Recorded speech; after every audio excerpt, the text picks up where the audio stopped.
今仔台北中正紀念堂哦，嘛會辦烈士的紀念暗會來悼念罹難者。目前哦，佇228國家紀念館嘛展出香港人權作品展哦，是以香港反送中運動出現的黃色雨傘來做主題，嘛講大家都唔通袂記起維權對人權甲自由的打壓。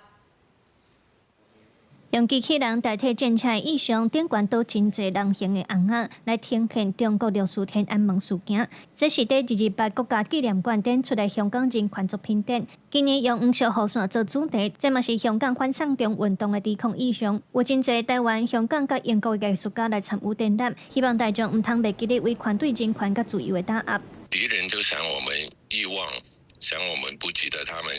動用國家機器去殺人，不但是香港的反送中，警察的暴力，還有228，比如說這些國家暴力，一定要記得，就是最好的抵抗的武器。參展的作品有李德英在監獄中為了耶穌宗教聖像，有記錄反送中拼命抵抗的形影。這離線的香港藝術家透過作品笑臉因無法度擱回去的家鄉，加上這幾年中國在世界各地的下境鎮壓，嘛是真受關注的人權侵害。228國家紀念館表示，嘛希望透過展覽提醒咱家己愛時時守護民主。咱若無把咱的民主守護好，咱未來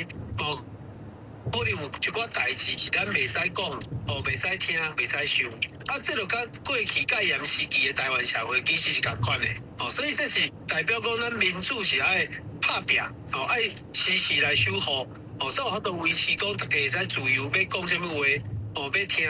什麼款的音樂，還是講要來做什麼樣的紀念。香港人權作品展拍算展覽到8月底，第6月初4這天下晡，佇咧中正紀念堂有邊主持暗時嘛有紀念暗會，會有濟國際 NGO 團體、烈士參與者等等來參加。除了悼念烈士罹難者，嘛希望邀請民眾同齊來重視維權擴張的議題。記者盧尚珠、鄭俊佑台北報道。